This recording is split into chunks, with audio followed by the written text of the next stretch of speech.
Pontos de Fuga, este é o título do novo livro de Milton Atum, lançado pela Companhia das Letras em 2019. Pontos de Fuga é o segundo livro da trilogia O Lugar Mais Sombrio, iniciada com o romance A Noite da Espera. As duas obras são ambientadas no período da ditadura, que foi de 1964 a 1985. Às vezes temos a impressão de que tudo já foi escrito sobre esta época, mas, claro, essa impressão não é verdadeira. Inúmeros ficcionistas brasileiros trabalharam este assunto, mas ainda há muito a dizer sobre ele. Prova disso é este novo livro de Milton Atum.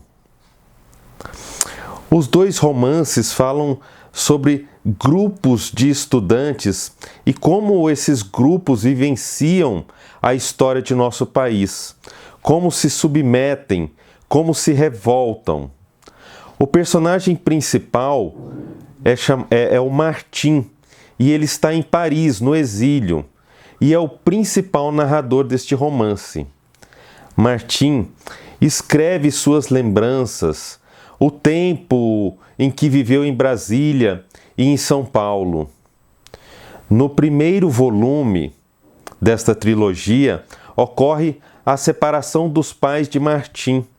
Martim fica com o pai e se mudam para Brasília, uma cidade completamente desconhecida para ambos. Lá, Martim se apaixona por Diná e cria laços muito fortes com um grupo de amigos. É, neste sentido, um romance de formação.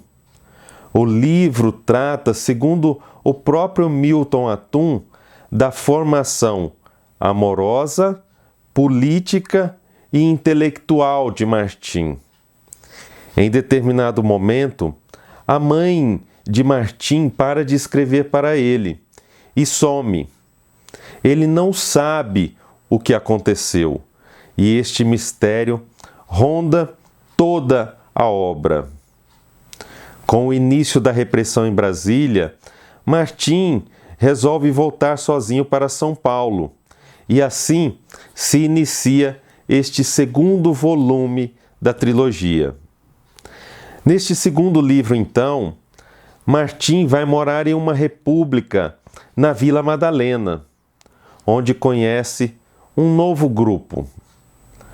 Nesta república é que começa, talvez, a acontecer o verdadeiro crescimento de Martim. As discussões, os posicionamentos do grupo, os conflitos são fundamentais para a formação desses jovens. Milton Atum usa de um artifício muito interessante no início deste romance Pontos de Fuga. Ele faz uma espécie de resumo do primeiro volume no início deste Pontos de Fuga. Isso permite ao leitor, que não leu o primeiro volume, acompanhar toda a trama. O romance dá voz a múltiplos personagens, e esses caleidoscópios permitem que o leitor conheça a história de todo o grupo e forme a sua opinião a respeito de cada um.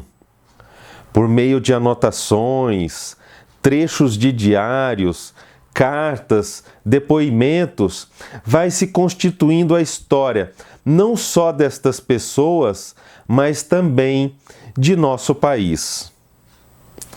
Os moradores da República, em sua maioria, são estudantes de arquitetura da USP e fazem parte da resistência estudantil.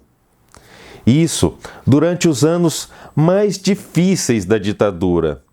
Eles assumem um risco que talvez não estivessem preparados para assumir. Para mim, estes dois livros são os melhores da carreira de Atum. Eu gosto muito de Dois Irmãos e de Cinzas do Norte, mas este Pontos de Fuga mostra uma maturidade narrativa, um domínio da história que poucas vezes vi. A narrativa é de uma fluidez impressionante. Destaco também algo que julgo muito importante. As diferentes vozes do livro são realmente diferentes. Cada uma tem o seu sotaque, cada uma tem a sua característica. Parece, de fato, que várias falas constroem a narrativa e o autor não deixa em nenhum momento que a sua própria fala sobreponha a dos narradores. O suspense em torno do sumiço de Lina, mãe de Martim, merece destaque também. Este mistério é conduzido de tal forma que às vezes nem nos lembramos dele. É uma metáfora do perigo que sempre ronda os personagens e uma metáfora também da vigília sempre necessária. O medo, a desilusão, o desalento são companheiros constantes destas pessoas. Não se pode abaixar a guarda em nenhum momento, pois isso pode custar a própria vida. Essa emulação do perigo, essa respiração constantemente suspensa, é muito bem reproduzida neste romance. Graças, lógico, ao estilo eficiente de Milton Atum.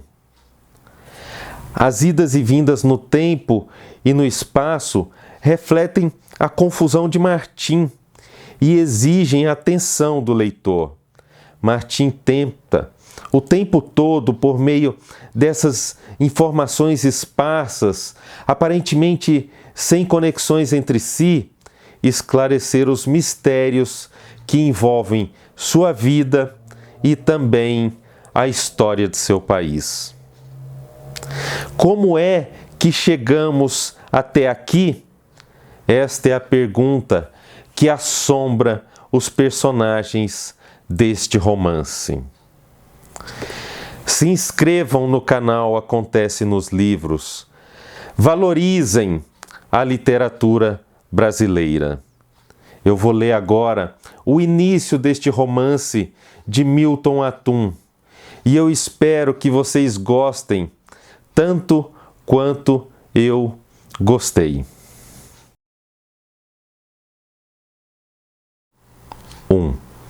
Colégio Marista, Vila Mariana, São Paulo, 14 de dezembro de 1972.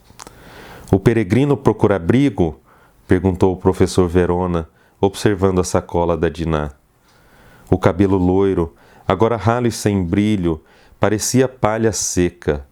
Antônio Verona sofrera um infarto em setembro, mas em março ia retomar as aulas de história.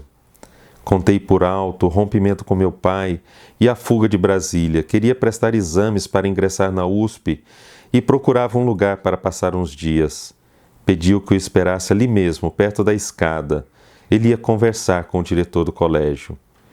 Viagem insone de Goiânia a São Paulo. Amanhecia sob o céu baixo e sem inocência da rodoviária. A cobertura de acrílico colorido refletia uma luz difusa na plataforma. O cheiro de óleo e fumaça, os mendigos largados no chão, as chamadas de embarque e as palavras de despedida da minha mãe, na flor do paraíso, lembravam a noite da viagem com meu pai a Brasília. Ainda era muito cedo para falar com Antônio Verona. Numa tarde de 1967, quando ele levou os alunos a um passeio histórico pelo centro da capital paulista, visitamos o pátio do colégio e o mosteiro dos beneditinos. Andamos até a Estação da Luz e, a caminho da Estação Júlio Prestes, o professor Verona apontou a fachada velha, desbotada de um edifício. Essa imitação do estilo vitoriano é uma das sedes da polícia política. Na rodoviária, li as anotações da última noite no apartamento do embaixador Faisão. O bate-boca com Fábios na presença do diplomata desnorteado, bebendo vinho francês, oferecendo uma taça ao filho, pedindo-lhe calma. Um pouco de razão na tormenta, filho. Um brinde a todos os poetas. E a voz do Fábios, me acusando de ter feito uma orgia com Ângela na cama dos pais dele. Diná sabe disso? Você enganou todo mundo, Martim, e ainda sugou a inteligência do meu pai. Sabe o que Ângela escreveu na carta? Leu as palavras sujas, o erotismo de puta insaciável? Cai fora amanhã cedo. Minha mãe não quer te ver mais aqui. A gente vai conversar sobre isso na reunião da tribo. Fábios jogou o vinho na pia, puxou o pai pelos braços, queria arrastá-lo à força para o quarto, mas o diplomata resistiu. Desgarrou-se do filho, encheu a taça, fez um brinde às palavras eróticas e sujas da Ângela e chamou o filho de covarde. Passei a tarde da segunda-feira com a Diná e não me reuni com o pessoal da tribo. Agora Fábios deve estar em cana. Não sabe que eu furtei do embaixador 2 garrafas de tinto, livros. Tomei o vinho com a Diná antes do amor na tarde de tempestade. Agora parecem longe essa tarde e a fuga na quarta-feira para Goiânia. Ainda sinto culpa por ter faltado à reunião da tribo, mas nenhum remorso por não ter falado com meu pai. De noitinha, vim de táxi à Vila Mariana, telefonei para o professor Verona. Eu estava perto do colégio e queria conversar com ele. Sugeriu que eu entrasse pela porta lateral. Voltou em menos de meia hora. Eu podia dormir e comer na ala dos internos, onde moravam 2 estudantes da escola politécnica.